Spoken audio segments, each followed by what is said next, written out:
আসসালামু আলাইকুম প্রিয় ভিউয়ার্স, এইচ এগ্রো কেয়ারের পক্ষ থেকে শুভেচ্ছা এবং অভিনন্দন। তো আজকে আপনাদের দেখাবো যে টবের পেঁপে গাছে কীভাবে পরিচর্যা করবেন। তো ভিডিওটি সম্পূর্ণ না টেনে দেখতে থাকুন। তো ভিউয়ার্স দেখেন, এখানে প্রতিটা গাছে এই যে কুশি বেরোইছে, একবারে গোড়া থেকে মাথা পর্যন্ত ছোট ছোট কুশি দেখা যাইতেছে। দেখেন প্রতিটা গাছে দেখেন। তো আপনারা এই কুশিগুলো সুন্দর করে দেখেন নিচ থেকে ছোট পাতাগুলো এরকম ছেটে দিবেন, এরকম এভাবে কুশিগুলো এভাবে ভেঙে দিবেন। কুশি রাখা যাবে না, তাহলে গাছের গ্রোথ কমে আসবে। এই কুশিগুলো সুন্দর করে এরকম ভেঙে দিবেন। এই যে দেখেন, কুশিগুলো এইভাবে ভেঙে দিবেন।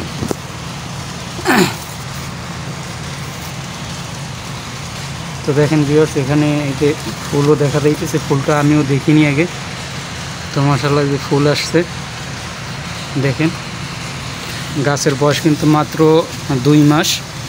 দেখেন গাছের গোড়টা খুবই সুন্দর আছে।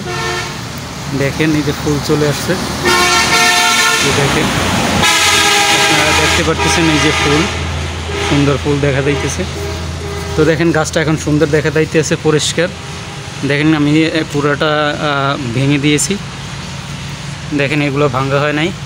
তো আবারও আপনাদের দেখাই, এতে দেখেন এভাবে গোড়া থেকে এগুলো ভেঙে দেবেন, ছোটো পাতাগুলো, তারপরে কুচি পাতাগুলো এইভাবে ছেটে দিবেন। তাহলে দেখা যায় যে গাছের গ্রোথ সুন্দর থাকবে, গাছে অতি তাড়াতাড়ি ফুল আসবে। এই যে দেখেন আমি ভেঙে দিচ্ছি, এই যে দেখেন এগুলো ফুল আসছে। এই যে দেখেন মাশাআল্লাহ, দেখেন এতে দেখা যাইতেছে ফুল।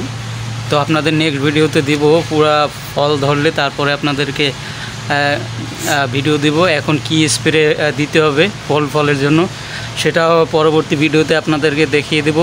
চ্যানেলটা সাবস্ক্রাইব করে পাশে থাকবেন। তো দেখেন এখানে ভিডিওটা লং হয়ে যাবে, সকলগুলা করে দেখাইতে পারবো না। তো তারপরে আপনারা কি করবেন, এই যে দেখেন এই যে গাছের গোড়ার মাটি কম হয়ে গেছে, মাটির শিকড়গুলো বের হয়ে গেছে বৃষ্টির জন্য। তো এটা এই যে দেখেন প্রতিটা এরকম শিকড় বের হয়ে গেছে। তো আপনারা এভাবে পরিষ্কার করে নেবেন আগে গোড়া থেকে, টপের গোড়া থেকে। দেখেন আমি এখানে মাটি নিয়ে এসে প্রস্তুত করা মাটি, এটা প্রায় 3-4 মাস আগের মাটি, আদা দিছিলাম, ওইটা মাটি আমি রেখেছি। তো এটা এখন দিয়ে দেবো, আপনাদেরকে দেখাই। আপনারা এভাবে এই মাটিগুলো দিয়ে দেবেন যাতে শিকড়গুলো সুন্দর মাটির নিচে থাকে এভাবে।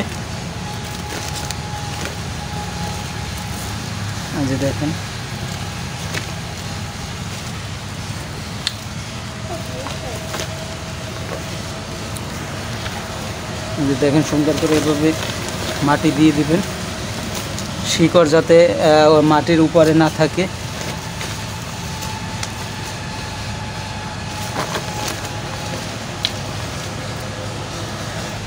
তো ভিউয়ার্স দেখেন আমার মাটি দেওয়া হয়ে গেছে। এই যে দেখেন মাটি দেওয়া কমপ্লিট। আপনারা এভাবে মাটি দিয়ে দেবেন। দেখেন দেখছেন সর্বোচ্চ 2 হাত গাছটা। এই যে দেখেন পুরোটা আপনাদের দেখাই। দেখেন এই যে 2 হাত হবে না গাছের উচ্চতা। তো মাশাআল্লাহ দেখেন ফুল চলে আসছে। এই যে দেখেন এটায় ফুল চলে আসছে, আপনাকে দেখতে পারতেছেন হয়তো। এই যে দেখেন ক্লিয়ার দেখাইতেছে, দেখেন ফুল বেরোয় আসছে। তো আজকে এ পর্যন্ত ভিডিও। তো আপনাদের নেক্সট ভিডিও দিব যে ফুল আসা অবস্থায় কি ধরনের স্প্রে করবেন, কি ভিটামিন দিবেন। তো তার কিছু আলোচনা থাকবে ভিডিওতে। তো চ্যানেলটি সাবস্ক্রাইব করে পাশে থাকবেন, A to Z সম্পূর্ণ ভিডিও আপনাদেরকে দেওয়া হবে। তো আজকে পর্যন্ত, আল্লাহ হাফেজ।